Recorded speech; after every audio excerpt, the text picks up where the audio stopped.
Home Depot Inc., ticker symbol HD, is currently trading at $386.14 a share. This is the largest home improvement retailer in the US. It has a reliant business model with many products for DIY and professional contractors alike, and has strong dividend history. As you can see here, the dividends have steadily increased since 2000.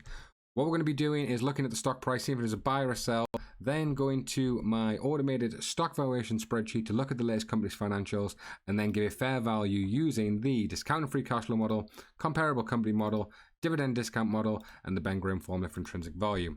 So just quickly looking at the stock price, year to date it is up about 11%, less than the market, definitely, and also 74% over the last 5 years. So just lagging behind the market. I think the S&P 500 over the similar period is up about 81%. So lagging slightly behind, but this does pay a very nice 2.33% dividend yield.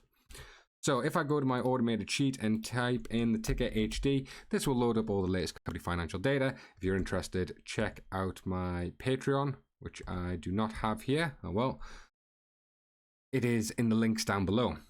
So, Home Depot, $386 a share, $382 billion in market cap, a PE of 26.26, meaning it is slightly less than the market average, which is just about 30. You can see it's decreased ever so slightly with the sales off.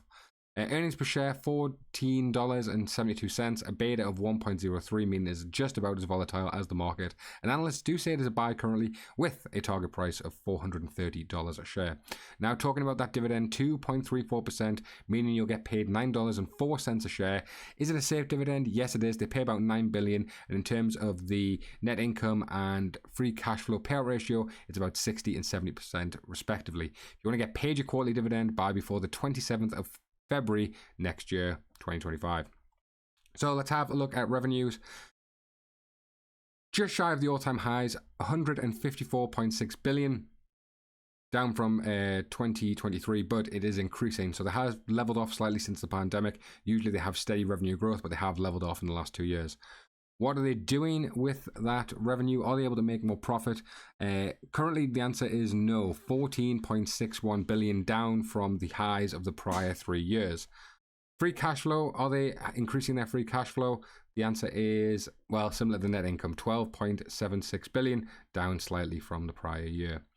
Now, if we look at operating cash flow versus CapEx, operating cash flow is increasing, but CapEx is also increasing, which is why the free cash flow is down a little bit. Shares outstanding, are buying back their shares? Yes, Home Depot has a strong history of share buybacks, which is good for investors. So, looking at the discounted free cash flow model first, this is a way of calculating a stock price, looking at their future free cash flows and discounting them to today's value. Currently, it's giving us a price of $254 a share. So let's have a look at the numbers and see if we agree. Revenue estimates, we're expecting 163 billion. See if that is in line with analysts. And analysts are saying, yeah, about that, 158 and 164. So we can be a little bit more bullish. We'll just go 3.5%. $260 a share. Next, net income margins. I think this is fair, 10%. It's an average, and you can see they're constantly about 10%. And finally, net income to free cash flow rate. Looking at the last few years, 2022 was a bit of an outlier. So we'll say that they can get about 91%. And that puts us at about $300 a share. So slightly lower, well, 20% lower than the current valuation. Quickly look at the dividend discount model. See what this gives us. They currently have, I think, not 7%. At 6%, it is about fairly valued, and you can see that they have a consistent growth above that. So because 6% is about fairly valued, they are growing better than that. So I think that is a good sign for the dividend discount model. Next, we'll look at the Ben Graham formula for intrinsic value. It looks at earnings per share, PE of a non-growth company, AAA bond yield, corporate bond yield, and analysts are expecting Home Depot to grow at a 4.1%. So I think this is not going to be a buy. $160 a share. Okay, so we'll move on to my final method. This is the comparable companies model. This looks at similar businesses in the same industries, and then we can have a compare. So what you can do on the sheet is if you type in the ticker, it'll load up all the company financial data. Lowe's, well, obviously Lowe's Companies Inc. Home Depot's closest competitor in the home improvement retail space. They have a very similar customer segments. Next, we will do, I want to do a couple of stocks here, but we'll do TSCO. Let's see if this loads. This is Tractor Supply Co. While focused on sort of more rural markets, it is very similar in the DIY tools and outdoor living product space. And another one is FND, which is Floor and Deco Holding. It's specialized in floor and homing renovations, but is used by contractors and homeowners alike. Also, I'm going to look at Costco and Walmart after this as well. But enterprise value, Home Depot was the largest. Revenue, Home Depot was the largest. Second lowest growth in terms of revenue growth rate. Highest profit margins, most profitable.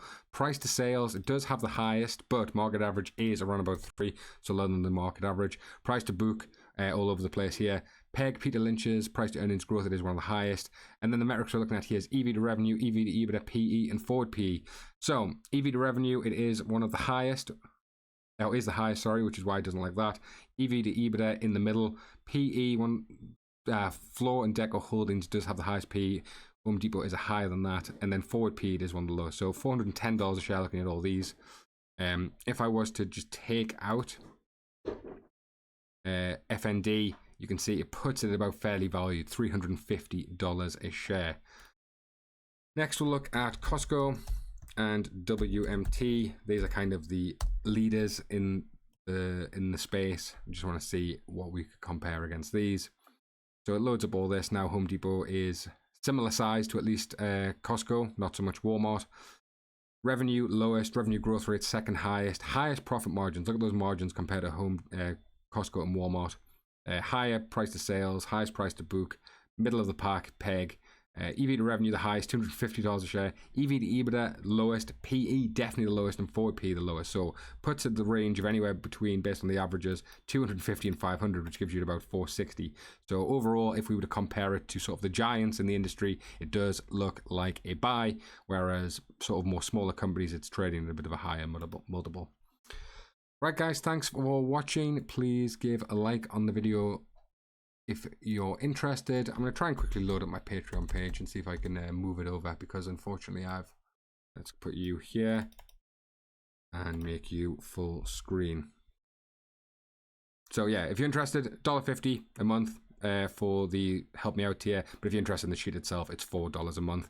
And if you want to have the sheet plus automated reviews by me, then $7 a month. But we do have a new Patreon member, so I'll have a look at that now. Thank you very much, whoever that is. Right, guys, thanks for watching. Please give a like on the video if you enjoy it, and subscribe if you're not already, and I'll catch you guys next time.